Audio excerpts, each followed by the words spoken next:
Hey, this is Derek with UofMTiger.com. Today I thought we would do a quick tour of my living room. I have a vintage setup, I have a home theater type setup, and I just thought I would go through some of the equipment I have in the room, how I use it, and maybe it'll give some people ideas about how to set up their living room setup. So first off, I just want to talk about the Yamaha WXC-50. This is a preamp streamer. I mainly use it with either AirPlay, DLNA, or Bluetooth via the Amazon Echo Dot. So the overall setup, over here it feeds this little dot tube amp that I use for headphones, and then I have a little dot DAC 1 that I use for sometimes when I want to connect directly with my MacBook Pro. I can connect it to the little dot DAC, and then it feeds the Yamaha via RCA inputs, and that can feed the headphone amp or the Marantz that I have up here. So up here I've got the Marantz 2220B. This is a vintage setup, but it does get the streaming options. So one thing I like about it is I can use my Apple Watch or my phone to send audio to any AirPlay device I have in the house. This is listed, so I can just I have the actual stereo set up so Alexa can turn it off. So as an example, turn off stereo. You can see it went off. And Alexa, turn on stereo. And you can see it went back on. I also have it so Alexa can feed it music. So if I want to say, Alexa, connect to stereo. Searching. Alexa, play Michael Bublé.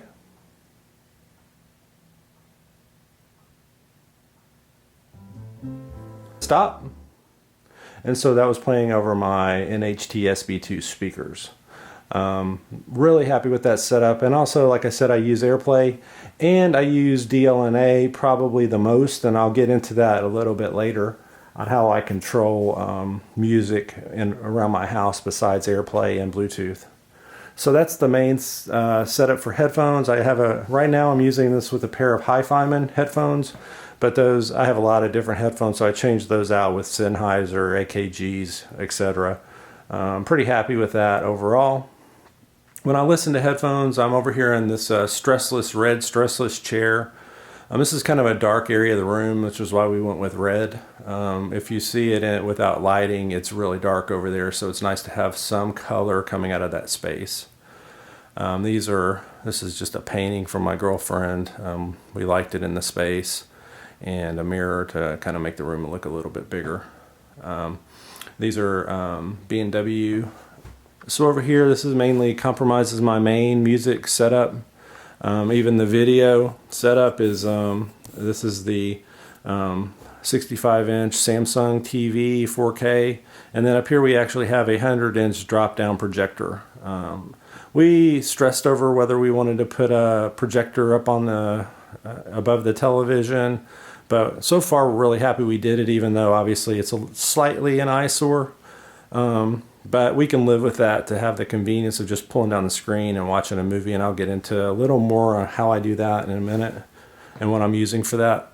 So the main way I listen to music in my main setup is this Mac Mini 2010. It's feeding a topping D10 DAC via USB, and that's feeding receiver via coax. So Mac Mini to USB to topping DAC to coax input on the Denon. The Denon then for the front two channels feeds these 200 watt monoblock Emotiva amps. Those are give me plenty of power and headroom for just about anything I want to listen to in here. Whether it takes some stress off of the receiver too for when I want to do the 5.1 channel audio. The front two channels don't have to be used, so you can take all of the wattage and put it into 3 channels instead. Above it, you may not be able to see it, I have an Oppo universal DVD player, so it plays SACDs and DVD audio. And then above that I have a Panasonic 4K UHD Bluetooth or Blu-ray player. Next to the Mac Mini I have over here is just I think it's called Monk stand, and it holds about 50 vinyl records, and I probably have about 30 in there just so I can get through them quickly. Over here, I cut the cord a while back, so this just records over the air and plays over the air. It's connected to an antenna that I have in the attic, and if you look really close, you can see there's a USB thumb drive on the front, and that's what it records TV programs to in 1080p. Next to the Mac Mini topping is the Bellari phono amp. I'm using that with this Project Debut 3. Pretty happy with it. I don't listen to vinyl as much as digital audio, so I'm pretty, for the way I use it, it works great. I still think it sounds great, and I think,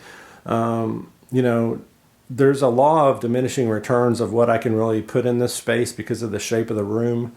I do use, one of the reasons I went with a receiver instead of a preamp was because of the advanced Odyssey features like Odyssey Mult XT32, which really does a great job of giving me really good music in a very challenging space. So I also have in here an Apple TV, NVIDIA Shield, Wii, probably a few other devices. I also have a Fire TV in here that I like.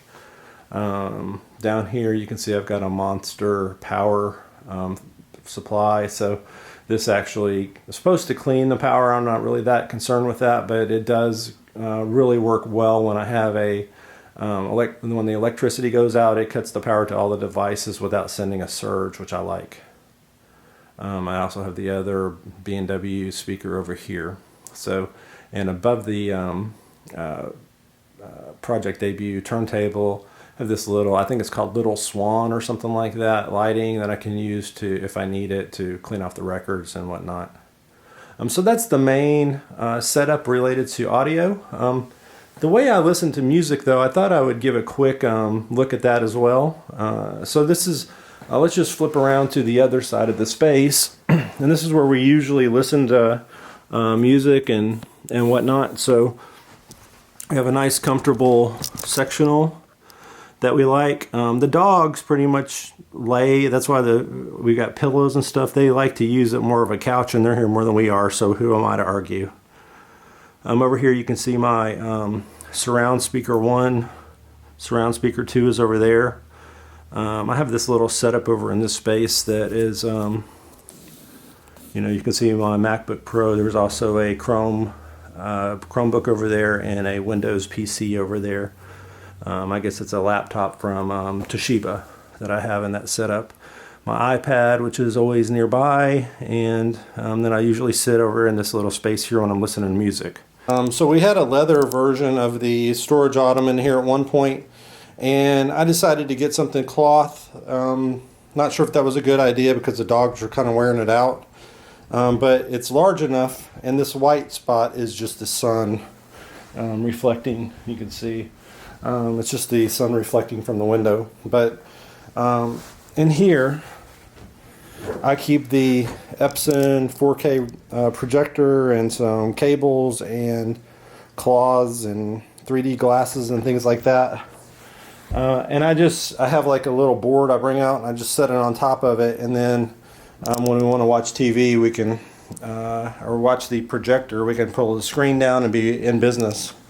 So as you can tell, we have a myriad of ways to listen to music, watch programming, whether that's movies or sports, whether we want to watch it on the Samsung 65-inch 4K display, or we want to use a projector to watch it on a 100-inch projection screen.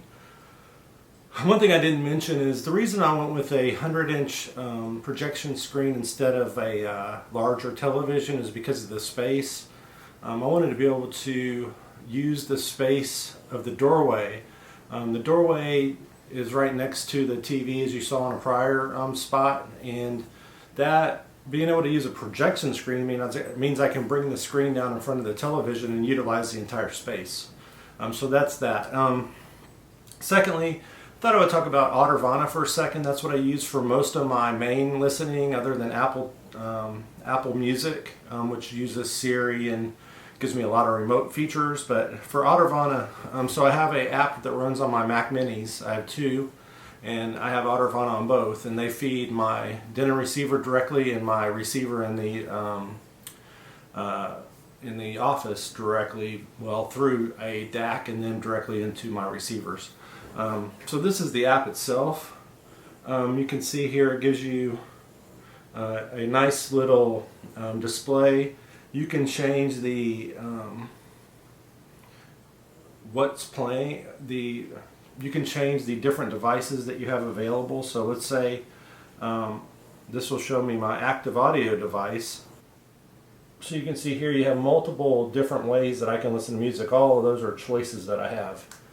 The app itself, so let's say I wanted to play music on my main system. That's called home theater. I go here and I hit play.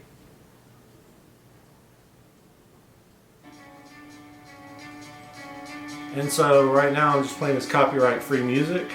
It gives you a nice album display, and gives you, you can go through and pick out the song you want to hear that way. The now the play itself will go up to 192 kilohertz. I usually, so on here it'll just play whatever is the bit perfect format. So I can listen to music in here and get really good sound quality, I think. If you're interested in this kind of setup, look at Audirvana. It uses UPnP to send audio all over the place. You can also run it to a specific AirPlay device on your Apple Mac Mini or wherever you're using to run it. So overall, I'm really happy. One thing about AirPlay, it doesn't work as great with this, but if you combine it with an app called Airfoil, you can send audio to whatever room you want using the Airfoil app on your iPad or iPhone.